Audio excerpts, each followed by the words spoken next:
Hello, I'm Lucy, a 58-year-old woman who recently gained custody of my grandson Matt. Today, I feel ready to share the challenging events that led to this point, hoping that discussing it here will boost my confidence to open up in real-life conversations. Let me start by introducing my daughter Melanie. She's my only child and the apple of my eye. When she was just 3 years old, her father, my husband, passed away, leaving the two of us to navigate life together. Melanie was a bright and brilliant girl, and I cherished her strong work ethic, which eventually earned her a full ride to her dream college. In college, Melanie met Nain, and they married shortly after graduation. While I wasn't thrilled about the swift marriage, I kept my opinions to myself, simply wanting Melanie to experience the world independently. She received my advice to delay having children, focusing on her career. However, 2 years later, she became pregnant with my grandson, Matt. Although not entirely pleased with the timing, I couldn't deny a sense of excitement about becoming a grandmother. When Matt was born, it brought immense joy, and I couldn't wait to spoil him. Fast forward 2 years, and Melanie and Nain moved to another state for a better job opportunity. Despite my reluctance to be separated from my grandson, I understood their motives and learned to cope with their absence through Skype and regular calls. 8 years later, Gig returned, and I was ecstatic to welcome them back. During their absence, I communicated with them virtually, and when they returned, they delved into work, leaving Matt in my care for long hours. Despite my uncertainty about their work commitments, I cherished the time spent with Matt, and our bond grew stronger. Unfortunately, the situation began to unravel around Matt's 12th birthday. I always took part in grand celebrations for him, but that year, I couldn't attend due to a work trip. Despite my efforts to return on his birthday morning, I couldn't make it. In an attempt to make up for missing his significant day, I met with him the following day, saying, "Hey, sweetie, happy belated birthday." "Thanks, Grandma," he replied. "I'm so sorry I couldn't make it yesterday. I tried my best to make it back in time, but it was already 11 o'clock p.m. It's okay. You made it up to me anyway. How could I not celebrate my favorite grandson's birthday? I'm your only grandson, Grandma." Okay, you're still my favorite though. Anyways, 12 is a big age. What did you do yesterday? Nothing. Oh, come on, Matt. If you're trying to protect my feelings from missing out on your birthday, I can assure you that I'll be fine. No, Grandma, I really didn't do anything. What do you mean? Didn't your parents take you out for dinner? I sent your mom money for that. Well, I sat at home all alone throughout the day, except for when my friends came over for a bit. Mom and Dad came back home really late from work, so I didn't do anything. Why were your parents working on a Saturday? Mom and Dad picked up extra hours because they apparently needed the money. That's odd. The least your mom could have done was tell me that they weren't celebrating your birthday. I would have had even more money to spend on you. Grandma, that's really sweet, but I'm already used to this. What do you mean? I mean that Mom and Dad are almost never home, and they always miss big events because they're too busy working. That's so sad. How do you feel, though? I was sad yesterday, but I don't think I should have been. Why? I mean, it's only natural to feel bad when your parents forget about celebrating your birthday. I mean, they've been doing it for so long. I should not have thought that they would have remembered. Sweetie, that's so incredibly sad. I'm going to talk to your parents about it. You don't deserve this. No, please don't. They'll only get mad at me, and they might not let me see you again. But please, Grandma. Fine, but you're staying with me tonight, and we're celebrating your birthday properly. I tried my best to push aside what Matt had revealed to me for the duration of his celebration with me. I took him out, let him buy whatever he wanted, and he seemed very happy. I was glad I could lift his mood. The next day after Matt left, I phoned Melanie to inquire why neither she nor Nain had celebrated Matt's birthday. Melanie simply explained they were busy, which infuriated me. Besides being my grandson, Matt was just a child, and no child should be forgotten in such a manner.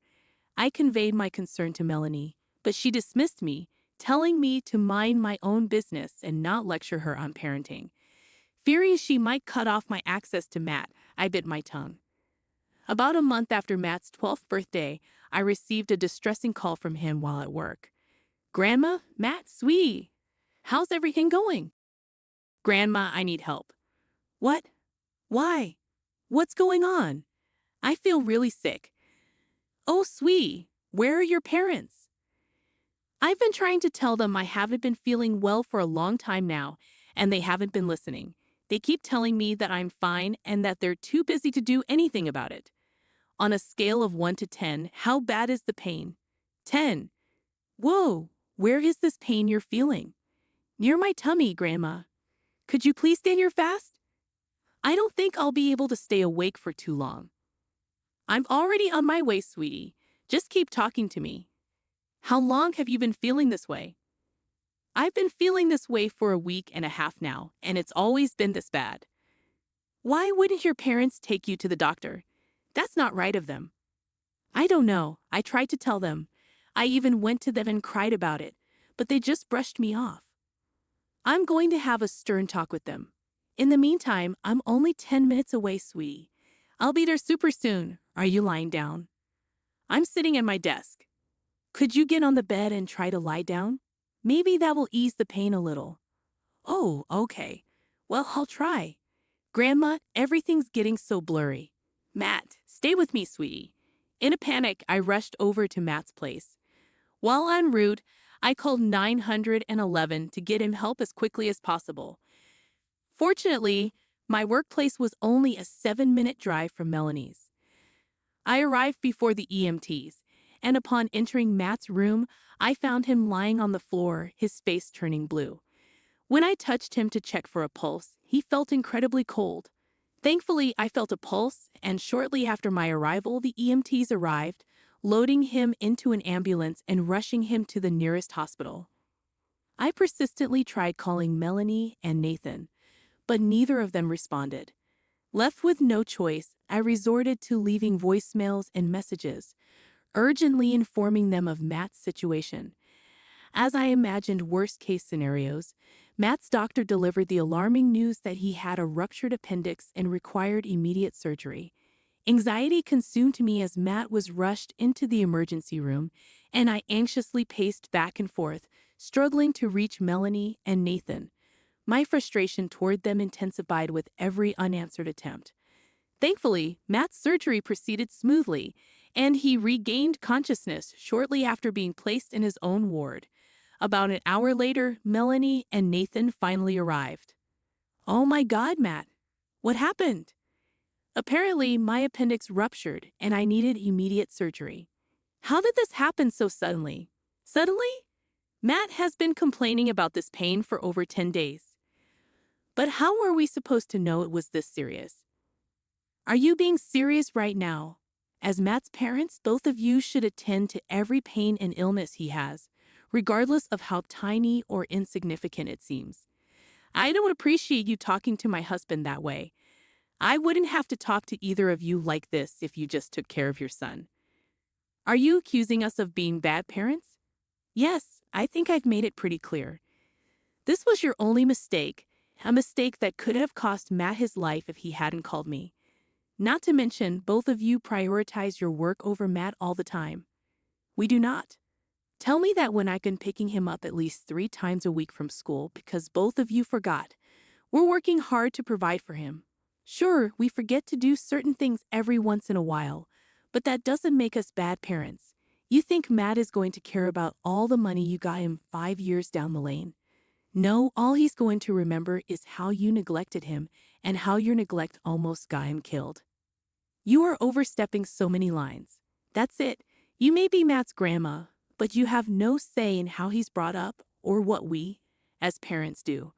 I want you out of his ward. But Mom, I want Grandma here. She brought me here. So I think she deserves to be here. Matt, stay out of it. Once you're nice and healed, you are going to be in trouble. Why will he be in trouble? He could have called us and told us about his pain. Instead of coming to us, he went to you, and now we're beyond humiliated and embarrassed. You can't take your feelings out on him. He's been suffering, and he reached out to the only person he knew would take his pain seriously. Okay, Lucy, you really need to step out now, or we will have to get you thrown out. He can't do that. As his parents, we will be given first priority. I just have to tell the nurse to take you out of here. Fine, but this isn't over. Matt, sweetie, take care. Everything will be fine, and you have absolutely nothing to worry about. I'll see you soon. I was beyond enraged, but once again, I decided to hold my tongue because I knew that I couldn't just abandon Matt when he most definitely needed me the most. I tried my best to get in contact with Melanie and Nathan to get updates on Matt, but neither of them answered any of my calls or texts. I could only hope that Matt was recovering nicely. That was until just a week after his surgery. Melanie called me and asked me to look after Matt during the daytime after work until they came back home. She never addressed our last conversation, nor did she apologize for how she talked to me. I let it go because I was just happy to see Matt again. The next day, I rushed over to Matt right after work and saw him lying in bed playing a video game. There's my brave and strong man. How are you doing, champ? Uh, I could be better, I guess. Have mom and dad been taking proper care of you? Well, they left me alone all day. So what? I thought at least one of them would have taken off to look after you. It was truly a miracle that even one of them stayed with me when I was in the hospital. Oh my God, you poor child. I want out of this house, Grandma. Is there anything you can do about it? Of course. I'm your grandma, and your parents have neglected you enough for me to use my rights as your grandma to take custody of you. But I don't think that your parents will be too happy about it. Who cares what they think?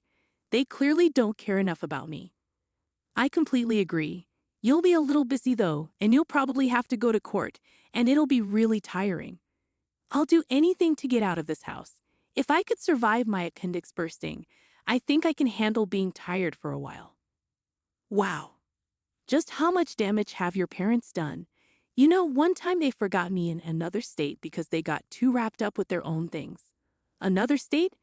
Yeah, one time they surprised me with a road trip, which only turned out to be a business trip for both of them. I spent the entire time in the hotel while both of them worked. One day after their meeting was over, they simply left, completely forgetting I was even there. I had to spend a whole night at the police station, waiting for them to come back. When the police spoke to my dad, he told them he was overtired, and it was an honest mistake, so they let him go. I got yelled at afterward for not calling them. Did the police say anything to them? They spoke to my dad, and he told them he was overtired, and that it was an honest mistake, and they let him go. I got yelled at afterward for not calling them. My God, they're monsters. Do you see why I want out so bad? Absolutely, honey. Let's give you another day or two to feel better, and then I'll bring a lawyer over, and we can start discussing getting custody of you. Thank you, Grandma. I didn't think I could get any more appalled by Melanie and Nathan's parenting, but there I was, listening to just a few snippets, and I already wanted to unleash hell on them. I knew that it would not be right to get my emotions involved in this situation, so I just spent the rest of that day talking with Matt and trying to make him feel better. The next day, I took a week off work, and the first thing I did was get in contact with a lawyer. He advised me to collect as much evidence as I could about Melanie and Nathan's neglect, so I started to do that. Over the next 4 months, I got Matt on board and asked him to keep track of everything. We set up a hidden camera in his room so that every conversation was recorded. Gradually, we collected more than enough evidence, along with evidence from the past and testimonies from those involved. We had more than enough evidence to guarantee my custody of Matt. With that, I filed for Matt's custody, and Melanie and Nain were summoned to court. Of course, they did not take it lightly, and I got a very angry call from Melanie. What do you think you're doing? Oh, hi, Melanie. Do not try to be nice to me right now while you're trying to take Matt away from us. You have shown me one too many times how you neglect Matt. I don't want him growing up thinking that he's never cared for. That was one isolated incident, Mom. I've been speaking to a lawyer and to Matt. Matt has told me about all the other non-life-threatening ways you and Nain have been neglecting him. So you've brainwashed Matt into thinking that we don't love him either. I didn't force him to leave. I believe he wanted to go a long time ago, but he didn't realize he could. How can you even say that? This is all you're doing. You had to throw a huge fit in front of him at the hospital, Melanie. I don't think you realize just how scary it was to walk into your home and see Matt lying unconscious and blue on the floor. It took everything in me to remain calm and get him the help he needed. Your nonchalance about everything that happened to him is only making me angrier. We are not being nonchalant. You haven't even been paying attention to him after he had his surgery. Neither of you even took some time off to look after him. He's been home alone most of the time. Oh, shut up, Mom. We invited you over. He was not alone. I only see him after I'm done with work, which is around the afternoon. You and Nain leave early in the morning and don't even get back until late evening. He's alone for a good portion of the day, and as far as I'm concerned, that's major neglect. How do you expect us to pay off the surgery? Huh, that was only more stress on us. Are you trying to blame Matt for something he had no control over? If the shoe fits, you know what will alleviate you of all this financial stress. If you let me take care of Matt, he's my son, your son that you do not care for. You can either make this easy or I will drag everything you've ever done to Matt into the public. Are you threatening me? If the shoe fits, now I have to go meet with my lawyer. You have 3 days to give me an answer. Bye. I actually did plan to provide evidence of all Melanie and Nathan's neglect to our family. Nathan's family, along with their workplaces, because I saw no reason for people like them to have children. It was only a miracle that they lived close to me, so I had some form of knowledge of what was happening on the inside.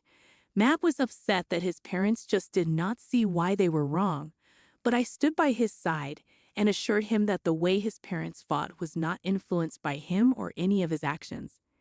3 days later, Melanie and Nathan willingly gave up their custody of Matt to me. Let me tell you, I have never in my life seen someone as happy as Matt was when he found out that his parents were signing over their custody of him.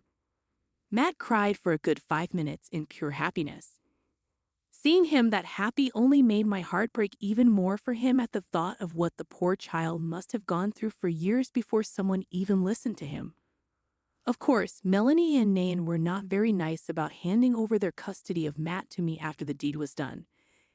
At first, they were low-key about it, but then the family began to get suspicious of Matt never being with them. They eventually came clean about their loss of custody of Matt, but not before blaming me for ruining their family. I received numerous calls from people condemning me as a horrible person for separating a child from their parents. Despite the criticism, I chose to ignore it because Matt was my top priority. Creating a safe environment for him took precedence over dealing with those who merely sought gossip. I weathered the harsh judgments from my family, ensuring that Matt remained oblivious to the negativity. However, things took a darker turn when Melanie and Nathan started spreading the false narrative that Matt had convinced me to strip them of custody. Matt now had his own phone and number, and he began receiving texts from concerned family members questioning why he was allegedly breaking his parents' hearts. This was when my anger reached a boiling point. While I could tolerate the accusations against me, dragging their son's name through the mud was unacceptable. I decided to take action by creating a group chat for the family members who had been harassing us. In the chat, I shared a folder filled with evidence of Melanie and Nathan's neglect of Matt. After sharing the evidence, I exited the group chat and blocked everyone involved on both Matt's and my phones.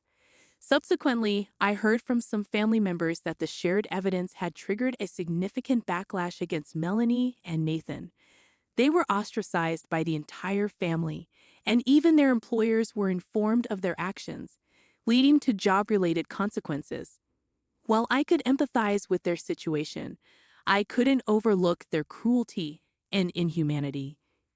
I chose to distance myself from any information regarding them, not just for Matt's sake, but also for my own mental well-being. Each mention of them increased my anger and blood pressure. On a brighter note, Matt has never been happier. He has returned to excelling at school, and the joy in his life is evident as he frequently invites friends over. Humorously, I just about missing the quieter house before Matt moved in, but in truth, the child deserves all the laughter and smiles after everything he has been through. I am committed to protecting and providing for him, and I am confident that he has a much better handle on his life and himself, alleviating many of my worries. Thank you for taking the time to read our story.